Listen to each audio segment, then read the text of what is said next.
Melkote, located near Mysore in Karnataka, houses an ancient shrine to Vishnu, worshipped as Tirunarayana.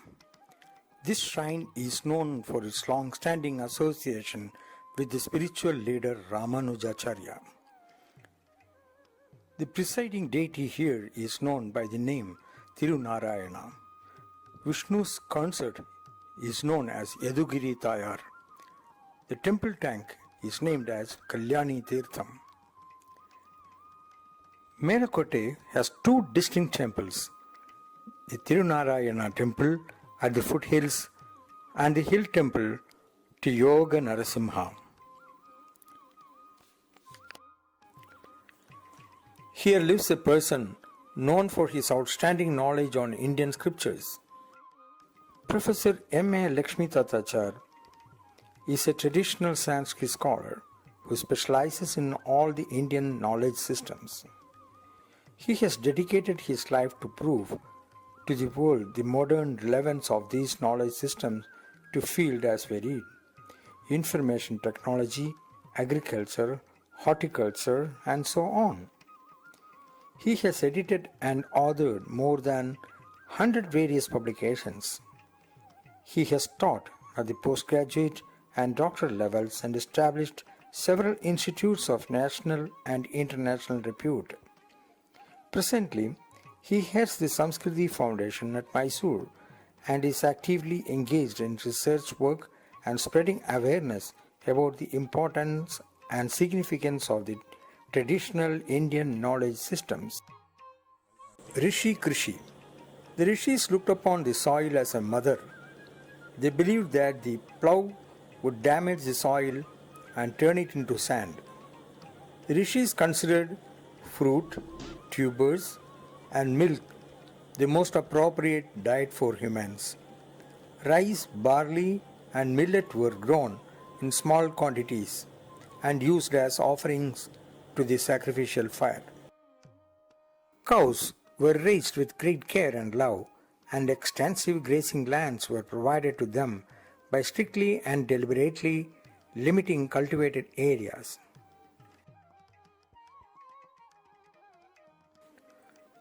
As a first step of Rishi Krishi, Professor Lakshmi Tatachar says he stopped using chemical fertilizers and poisons.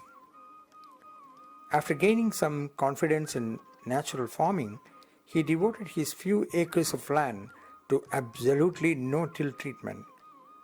To his utter amazement, it began to recover its health from the very first year. 2 years later, he extended his no-till area to few more acres.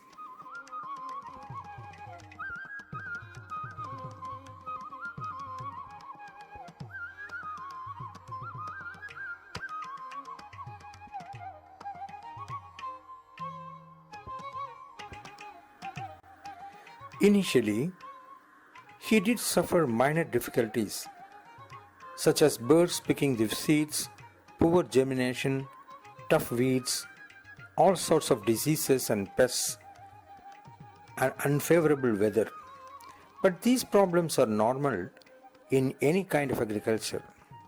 In most cases, he was able to make suitable amends in his practices, and his experiments proved to be very successful in both technical and economic terms.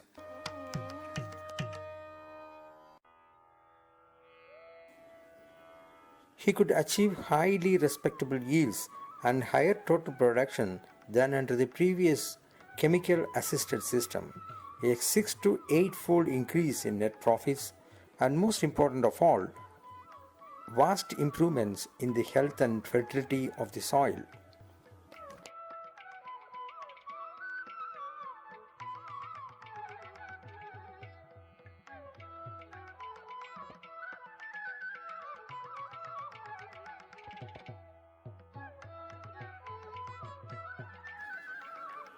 The fields he devoted to no-till experiments had become almost barren due to soil exhaustion.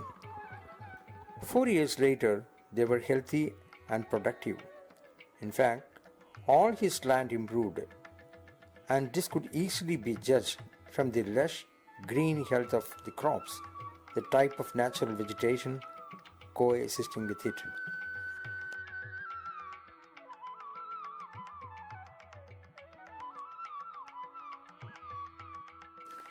An introduction to Vedic farming methods, Rishi Krishi, by Professor Lakshmi Tatachar, based on work of Rishi Parashara, had ancient wisdom of farming since beginning of human civilization. It came from enlightened rishis who lived in forests and understood all the rhythms of nature.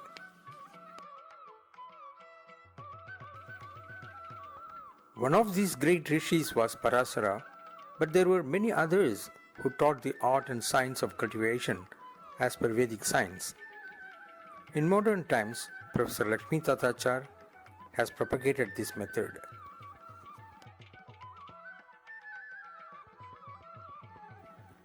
Professor Tatachar has challenged the theories of the modern agriculture by introducing the Rishi Krishi technique of farming without use of chemical fertilizers and poisonous sprays. The crops will thrive. This technique is based on Vedic literature and cosmic energy. The aim of Rishi Krishi technique is to keep the soil alive forever with the help of cosmic energy, as it is the only source of plant growth. He quotes many lines from the scriptures in his explanation. Over to him.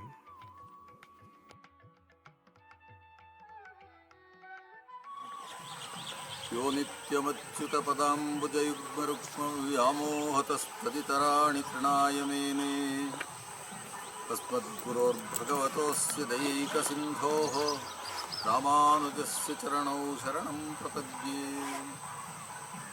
Now I'll say a few words about this Rishi Krishi Vijnana Kendra, which has dedicated itself for producing food which is totally free from toxins.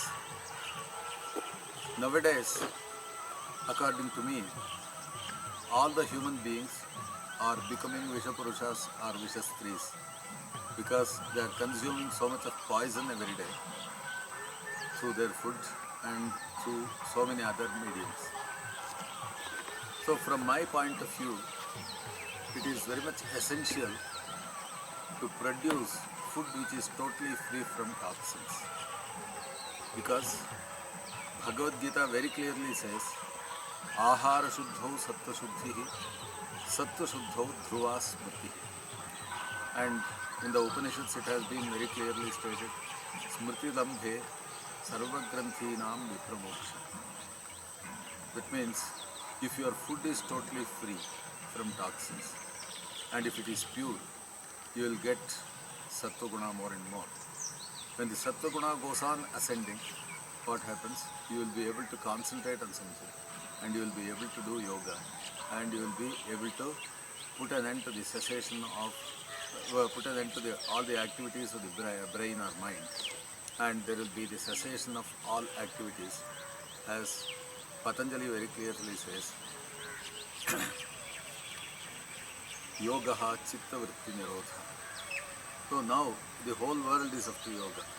If they want to perform yoga, their food should be totally free from toxins and it should be pure. If that is not available, how can they perform yoga? How can they achieve? So from my point of view, one can perform yoga if he is capable of getting food which is totally free from toxins and which is pure. So once it is possible to get that Samadhi Sthiti, probably there will be total spiritual emancipation. To have that spiritual emancipation, we should have very good food. Unfortunately, now there is no way to produce such wonderful food which is totally free from all these impurities. So I started searching for this information in our Shastras. Particularly when I was studying Raghuvamsha, I came across a very beautiful statement. There was a great sage called Varatantu who had a hermitage in the forest, and a disciple namely Kautsa wants to approach him and ultimately learn from him. So Kalidasa describes this particular incident, and Kautsa is in search of Varatantu's ashram. When he goes near the Varatantu's ashram, he finds so many things, beautiful crops which have grown on their own. In Kalidasa's statement, Nivara Shukadi Kadangariyahi Akrishtapatyaihi. That's what Kalidasa says. Nivara, Shuka and so many other grains were grown on their own without being cultivated. So then I was curious to know, is it possible to do that? On their own everything should grow. And it is said agriculture is such a sort of profession which results in so many types of himsa or violence. So without violence can we grow something? It is said when the farmer plows the land, he kills many insects. He kills many insects. So it is a sort of himsa. And when he cuts the crops, it's a sort of himsa. There are so many types of himsa which is being performed by the farmer to grow so many things. So I was very curious to know about the Rishi Krishi Paddhati, which is indicated, not very clearly mentioned in Raghuvamsha. So this was the statement, Nivara Shukadi Kadangariyehi Akrishtapatyaihi. Akrishtapatyaihi means without cultivating, they were all growing and ultimately yielding fruits. So I thought I should actually repeat it or implement it in my form.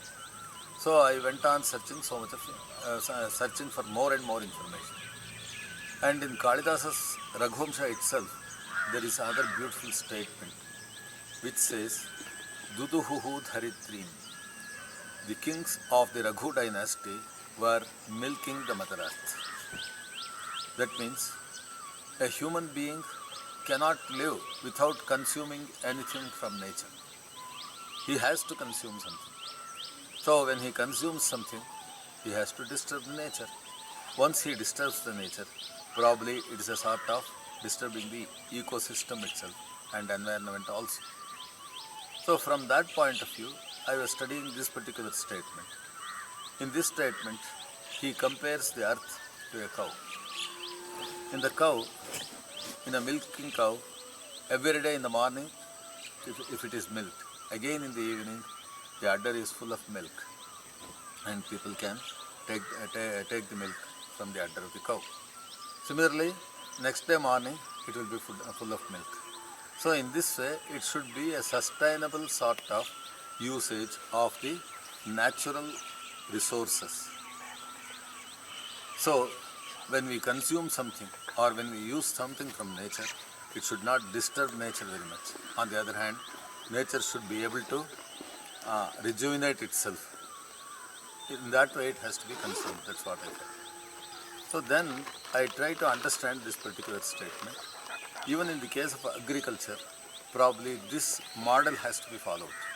The model of milking the cow.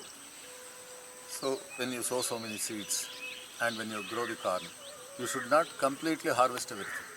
Even in the case of so many fruits which are grown, you should not completely harvest all the fruits. On the other hand, just like the cow, you should harvest only 50% or 60%. In the case of the cow, you should not completely take away the milk from the udder of the cow. Nearly 40 to 50% should be given for the calf. Without the calf in those days, they were not milking the cow at all. So at least 50% should be given to the calf. So that what happens? It will also grow and ultimately yield milk. In the same manner, when you are harvesting, you must have a policy. The policy is you should not completely harvest whatever is available. Only harvest 50% or 60%. If at all it is very much necessary, you can harvest 70%, not more than that. Other 30% or 40% should be left in the farm itself. Because when you study the ashrama vyavastha according to Manu in our Shastras, one important thing comes in. Particularly Vanaprasthas, who would be at the outskirts of the city, they used to go to the cities and collect grains, and they were also collecting grains from the farms, because while harvesting, some of the grains will fall on the ground, and those grains would be collected by those vanaprasthas. That means we should not harvest everything, that's what I'm saying. In that way, only when 60% or 50% is harvested, another 40% or 50% will be left in the farm itself. And it gives so much of food for many human beings, and also also for so many birds. This is a very interesting thing. When the birds come to the farm to collect the grains which are fallen on the ground, they sit near the ground or they sit on some branches, and then their droppings will fall into the ground. When the droppings fall to the ground, they fix nitrogen to the soil. So in that way, the soil will be enriched and it will be full of nitrogen. If such a thing is there, they will also drop some of the seeds which they have eaten, and they fall into the ground with the droppings. At that time what happens? It will be very fertile, and the land is also fertile. It will grow on its own. In that way, without sowing any of these seeds, you can actually grow so many things in the farm. So, this is the main concept of the Rishi Krishi. After conceiving some idea about this Rishi Krishi Paddhati, or you can also call it zero cultivation system, I tried to get some more information from ancient works which deal with ancient Indian agriculture. Some of these works are Parashara Krishi Sutra, Krishi Parashara, Vriksha Ayurveda, and Upovana Vinoda, etc. These are wonderful books. Unfortunately, Indians do not follow any of these books, or they don't even try to study any of these books. What they try to do is, they always imitate the Western things, and most of these people are using chemical fertilizers, chemical pesticides, which are so much hazardous to our health. And it is high time that India looks into these matters, and particularly looks into these texts which have got enormous information about various varieties of agriculture. So, my point of view was how to produce the pesticides. From that point of view, I want to say two important things. Formerly, the kshetra was pure, and the bija was also pure. The seed was also pure, the field was also pure. Now we have polluted both. Neither the kshetra is pure, nor the seed is pure. So what happens? You can never think of good food which is produced by the seeds which are sown in impure fields. So from that point of view, I was thinking of creating a kshetra which is totally pure from these toxins, that is, in which the chemical fertilizers are not used. And I had a land here which I had purchased nearly 40 years ago. I had not cultivated because I was busy with so many other activities of Sanskrit, Sanskritology, etc. So, after my retirement, and that too after 75 years, I am trying to do something. From 75, when I am 75, I started this farm, and nearly for 3 years. Do you know anything about the rishis using mantras for their agricultural activities like sowing, manuring, harvesting, etc.? Were they really using? Is there a mantra to sow the seeds? And when it has to be sown, etc., I want to say a few things. Fortunately or unfortunately, we are following the English calendar now. It is not very much based on the movement of the astronomical bodies. Simply it is some date, and most of the times we say Sunday is holiday for us. Probably Sunday is a precious day for so many other things. We will not do any work. Particularly the movement of the sun and then the movement of the moon has got a wonderful impact on the human beings, and also on the earth, and also on the sea. It is well known. So from that point of view, we should know when to sow the seeds. in Krishiparashara and in Atharva Veda and in so many other works, they have very clearly stated on a particular constellation you should sow the seeds. Not only you should sow the seeds, you should do the Bhumi Puja first. That means you are cleaning the field and you are also uttering certain mantras while doing Bhumi Puja, and these sound vibrations will create certain energy in the Bhumi. That's a very important thing. And even that we have forgotten, nobody bothers about it. In those days nobody was plowing the lands during the night. Now because the tractors have come, everybody plows the land even when the Bhumi is sleeping or the earth is sleeping. So we had so much of reverence and respect for the earth, which gives everything for us. Without her we cannot survive here. So now they are performing the Earth Day, etc., so many other things. It should be performed every day. That is why while we get up from the bed, first and foremost, what we do is we chant a particular shloka. Samudra Vasane Devi Parvatastana Mandale Vishnu Patni Namastubhyam Padasparsham Kshamasya. I pray to Mother Earth saying like this: Samudra Vasane Devi, you are wearing a beautiful sari which is in the form of the sea or ocean. Parvatastana Mandala, you have got beautiful breasts which feeds all the human beings in this world, which are in the form of parvatas or mountains. Vishnu Patni Namastubhyam, you are the Vishnu Patni because Vishnu means one who pervades everything in this universe. And you are the Patni or you are the spouse of that Vishnu. Padasparsham Kshamaswami. Now I am placing my foot on you. Please protect me, and at the same time excuse me for the wrong thing I am doing. So that is the first prayer we do when we get up from the bed. Nowadays probably that respect is totally gone. We don't bother about any of these things.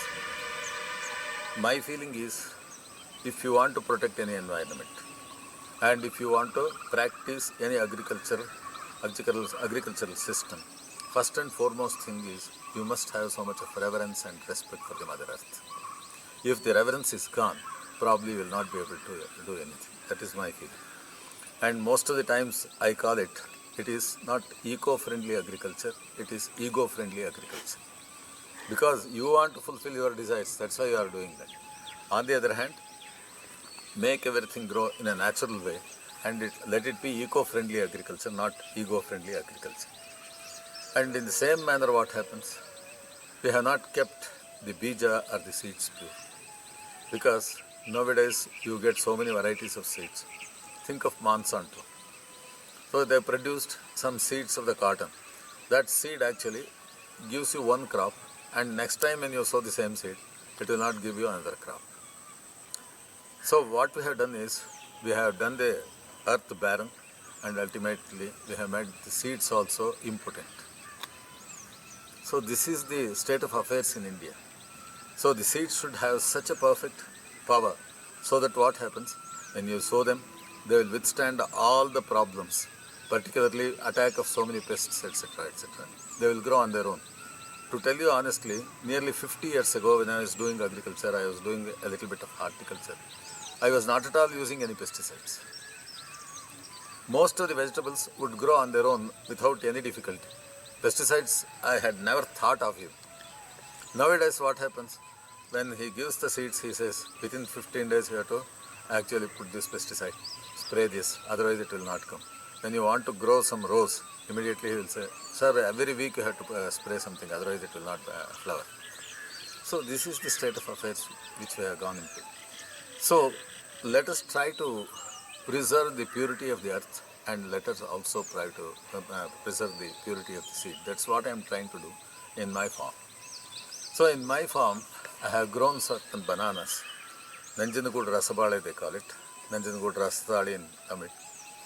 And it is available in only one or two farms in Nanjanagood.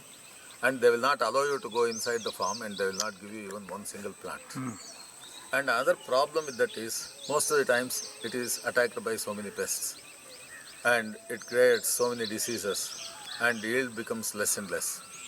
So what I tried to do is, I wanted to use the Panchagavya or some of the products of the cow, of the naughty cow in the sense the local breeds, and then grow this banana. And I was capable of doing it, and I grew banana, Nanjangud Rastali. Each fruit would weigh about 240 grams. That means if you put 5 fruits, it would give you nearly 1 kg and odd. So that was the thing. Similarly, I was also trying to do something with regard to cabbage. Probably most of you know that when you use the cabbage, it is full of pesticides or chemicals, and it gives such a bad smell, you don't feel like eating it all. So I took a vow to grow cabbage using the not modern pesticides, using pesticides which are natural. I went through Upavana Vinoda and also Vriksha Ayurveda. They have mentioned about several pesticides. They mention about Vayu-Vidanga or something, and they will also mention about a pepper which has got some sort of Tyler. It's called Balamensu in Kannada. And they have also mentioned some other ingredients. But once you know the nature of the ingredients, probably you can be innovative and you can add some more things. I added a little bit of turmeric, and I also added a little bit of ginger powder, etc. So it worked so well.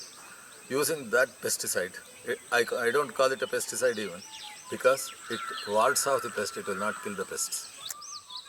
Very interesting thing about this is, this pesticide should not be sprayed after the attack of the pest. Before it attacks, if you use that, pests will not come nearby. That is the most important thing. In that way, what I did was use some medicines or natural pesticides which will ward off the pests but not destroy any pests, because pests are also part and parcel of our ecosystem.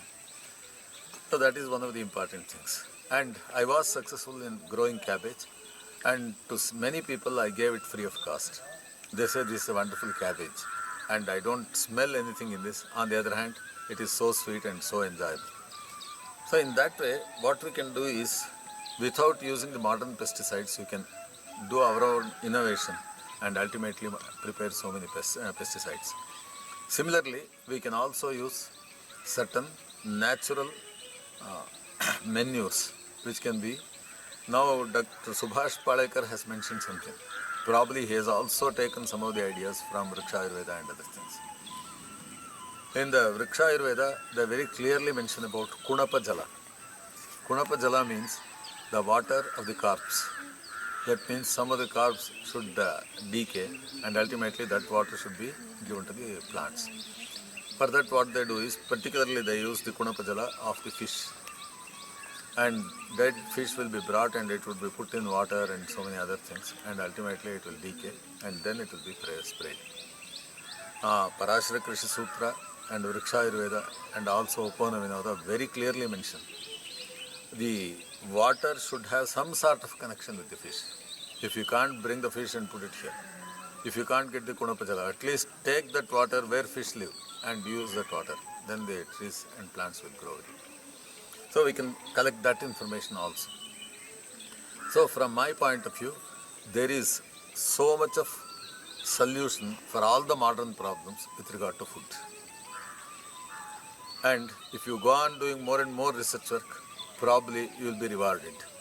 Unfortunately, nobody has taken it up very seriously. In a small way, in my Rishi Krishi Vijnana Kendra, in my farm, I have implemented some of these things. One more thought I want to present about the bananas. Generally, when they grow banana, they will have one big plant and another one, what is that called? One small plant will come and several plants will come. They will remove all those things, only one they will leave, so that they can get good yield. From my point of view, this is not a very intelligent way of doing things, because when you grow banana, so several shoots will come from the root, and all these shoots should be allowed to grow. The only problem is you will not have sufficient manure to feed them. So from that point of view, what you do is you allow only one shoot to grow and one main plant to grow. So what happens, within 6 months you will get another yield. In my farm I can show you that it gives so much of yield. Every 2 months or 3 months I will get the yield from the bananas. So one small plot gives me at least four or five, what should I say, what is that called, kolayar taran chulva. What is that? That the fruits with the bunches of fruits. கொலை கொலை சொல்லுவா அப்புறம் தாரன்னு சொல்கிறேன். So கன்னடத்தில் bunches of fruits. Okay. I can get once in 2 months instead of once in 6 months. But this will weigh a little bit less. One bunch of fruits will weigh about 12 kgs. But that will weigh about 16 kgs. So if you get 2 crops in a year, 16 plus 16 how much? 32. If I get 12 kgs and get 5 crops, then how much it is? It is 60 kgs. So which is better? People do not understand that. Many people who come to my farm, they advise, oh, you remove all these things, why have you left so much, etc. You don't know how to cultivate. I said, this is how I cultivate, don't advise me anything. So I am rewarded and I can show you, always I have got fruits in my house. It is not seasonal according to me or once in 6 months. Continuously I have got fruits.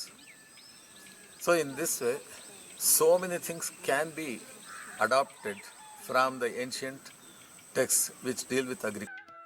That this system of agriculture, which is called Rishi Krishi Paddhati or zero cultivation system, is less labor intensive. And we require labor after a few years only to collect the yields, not for anything else. Because plowing is totally prohibited. And in addition to that, what we have to do is, one important thing we must understand, that is, you should not allow the other seeds to fall on the ground.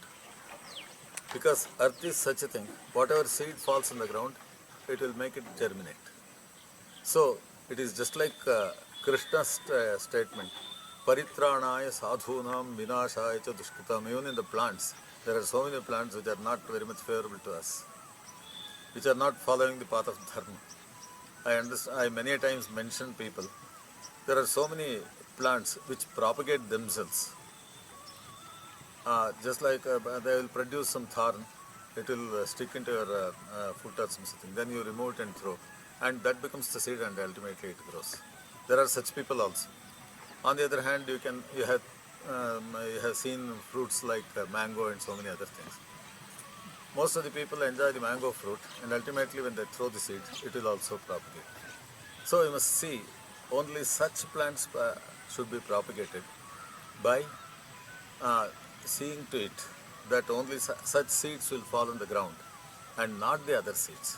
So in Rishi Krishi Paddhati, what they do is, they will try to remove all the weeds in the initial stages, and afterwards they will not allow to fruit, and ultimately what happens, they will be totally eliminated. If the seeds are not there, the earth will not produce any of those plants. So from that point of view, what happens? No weeding is necessary. Removing the weeds is not necessary, number one. And cultivation is not necessary. And only those seeds will fall on the ground, which is totally fertile, because the presence of birds and also the dropping of the birds, etc. etc. And it will grow on its own. This is Rishi Krishi Paddhati.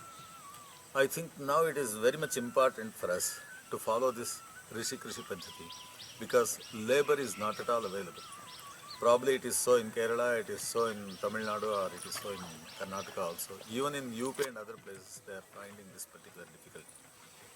I have met several farmers, and whenever I meet those farmers, I ask them, have you got any labor problem?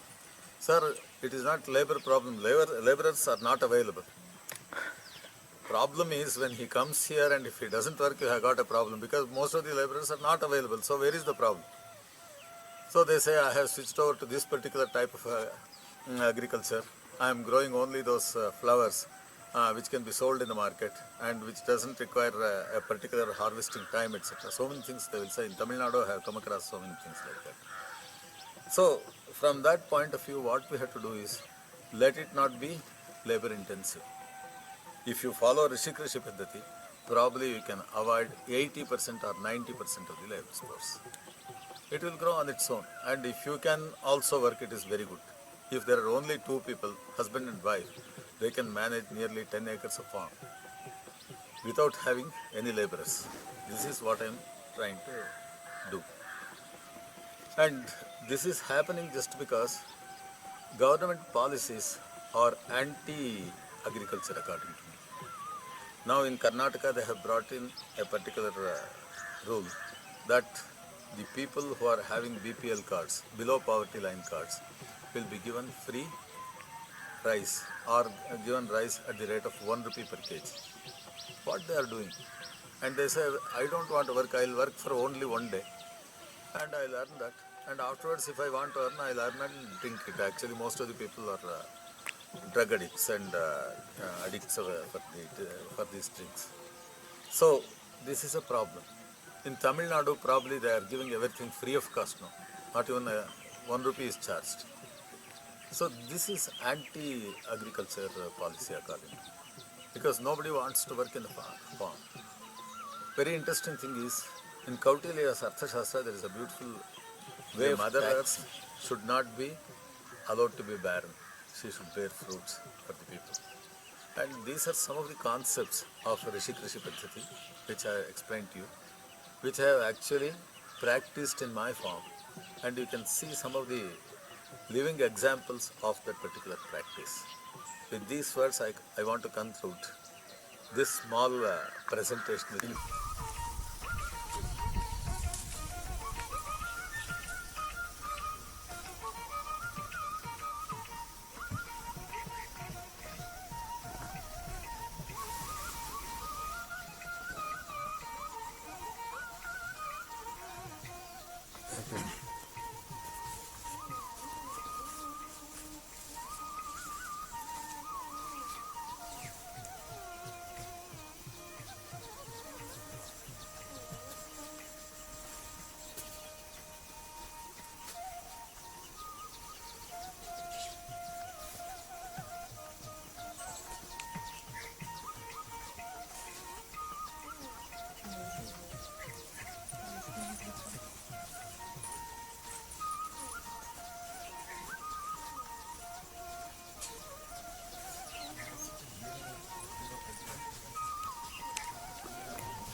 Do in Kerala is they remove all the other plants. Only they will leave one, and one main tree will be there.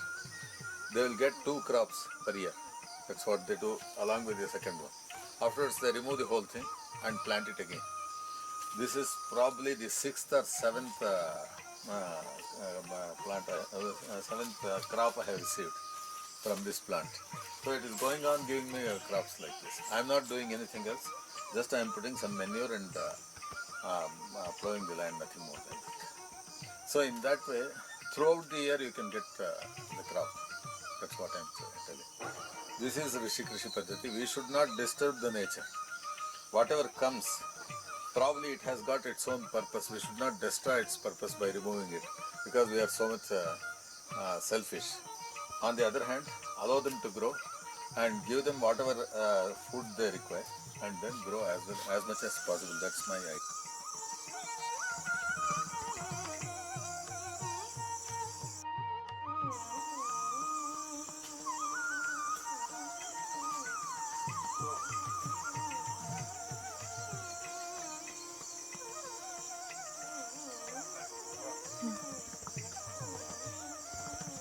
Powder of the leaves will purify the water so much. It can remove so much of fluoride.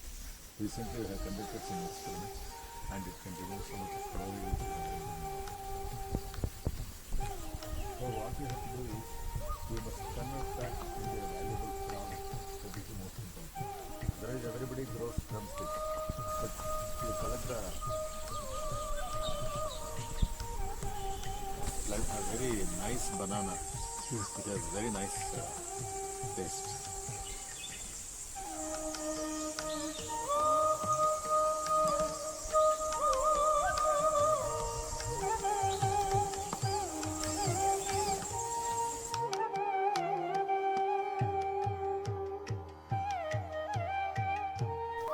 There is a statement in Ayurveda, Amantram Aksharam Nasti, Nasti Moola Manaushadham, Ayogya Purusho Nasti, Yojikastatra Durlabha. In this world, there is no syllable or letter which is not a mantra. And there is no person who is useless. And there is no herb which is not a herb. There is no plant which is not a herb. And only the person should be able to know which plant should be used for which particular purpose. So if he knows the usage of the plant, then it becomes herb, otherwise it is not a herb. In that way, everything becomes herb here. How it has to be used, that should be known. So the person who prescribes it is more important, knowing the values of that particular plant.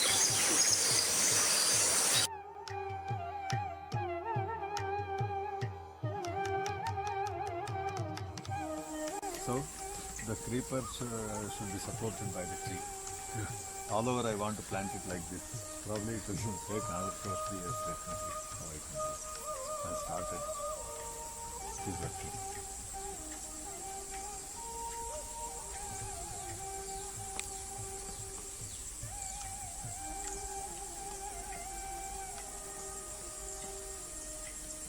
You should stop here.